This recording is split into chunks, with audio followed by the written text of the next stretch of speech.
Oke.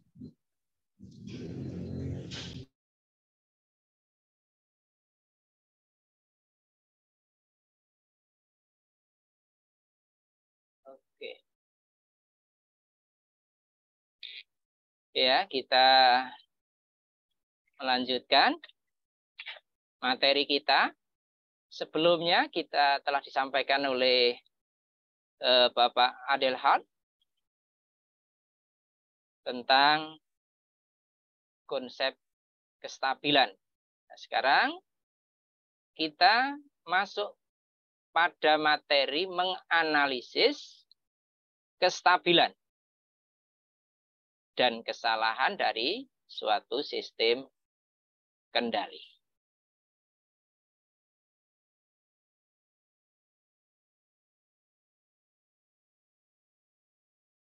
Pada bagian yang pertama, saya akan sampaikan dulu ya, berkait dengan esensi sebuah kestabilan sistem.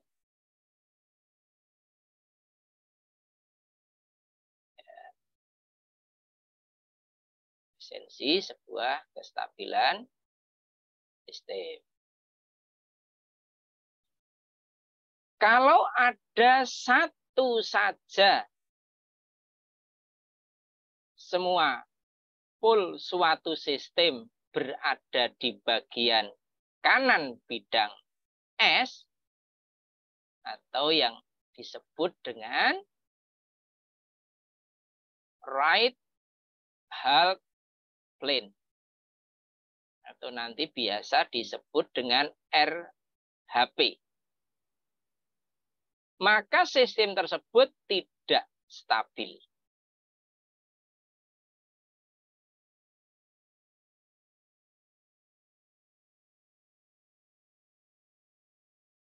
Selanjutnya,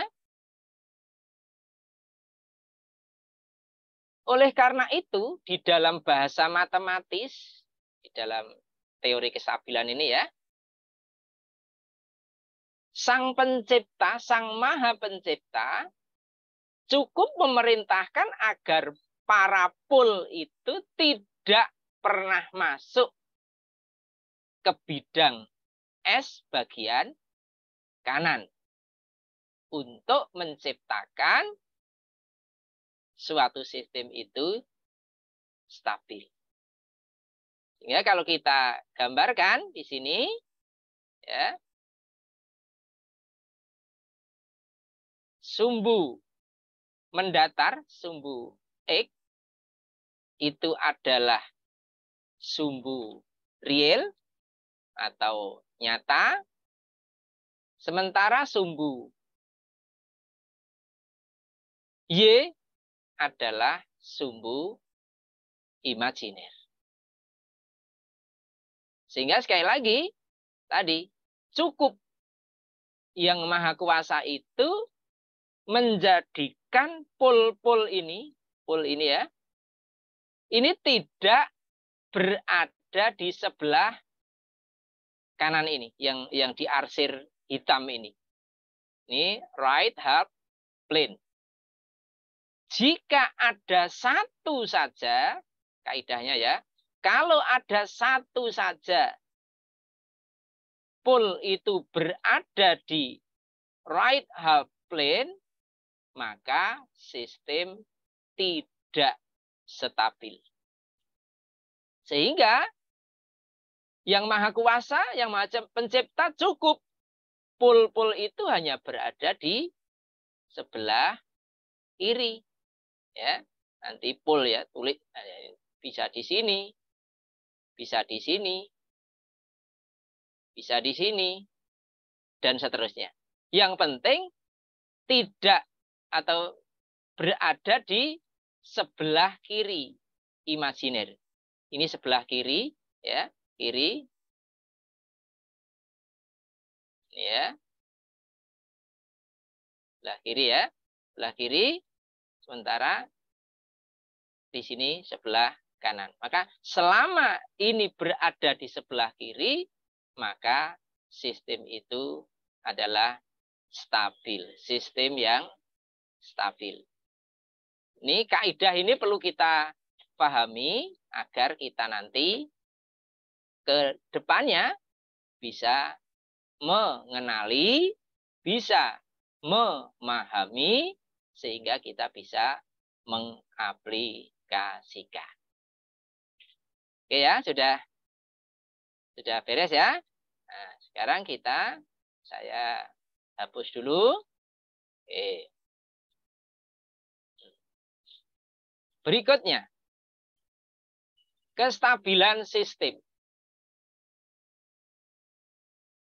Kestabilan sebuah sistem ditentukan oleh tanggapannya terhadap masukan atau gangguan.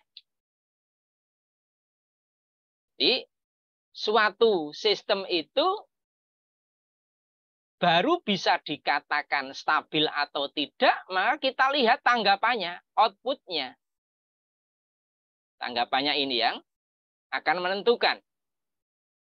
Ketika kita atau sebuah sistem itu tanggapannya tidak baik, misalkan ini ya, gitu, outputnya ini tidak sesuai, dan ini ada,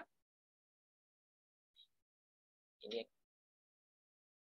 GS-nya, ya. Nah, ini, maka ini in-nya, ini outputnya. Karena performa dari outputnya ini yang dijadikan sebuah ukuran, sebuah ketentuannya. Jadi stabil tidaknya sebuah sistem itu bagaimana outputnya. Oke. Lanjutnya,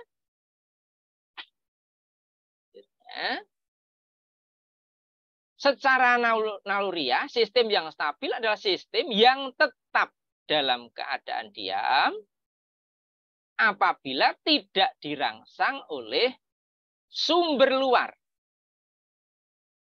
dan akan kembali diam. Diam di sini adalah steady state. Ya. Jadi ini yang perlu kita. Jadi ia tetap dalam keadaan steady state ya, tetap dalam keadaan steady state, dan apabila tidak ada dirangsang dari luar, dan akan kembali steady state jika rangsangan itu dihilangkan. Sehingga kita bisa menangkap bahwa sebuah sistem itu benar-benar aktif. Aktif apa? Aktif menghilangkan suatu gangguan. Baik gangguan itu disengaja maupun gangguan yang berasal dari luar. Gangguan yang disengaja itu apa? Misalkan ada perubahan. Misalkan kita memutar motor listrik. Kemudian kita masukkan, kita bebani atau tambahan beban. Maka mau tidak mau, motor listrik itu pasti akan berkurang putarannya. Karena apa? Bertambah beban. Namun, sistem yang stabil itu meskipun ditambah atau ada perubahan beban, ia dengan seiring berjalannya waktu akan terus tetap atau akan berupaya mengembalikan sesuai dengan set point, sesuai dengan keinginan yang dituju. Sudah sekalian, ya, itu. Sehingga jadi istilah di sini sistem yang stabil adalah sistem yang tetap dalam keadaan diam atau steady state apabila tidak dirangsang oleh sumber luar dan akan kembali steady state jika semua rangsangan dihilangkan. Maka di sini bisa dikatakan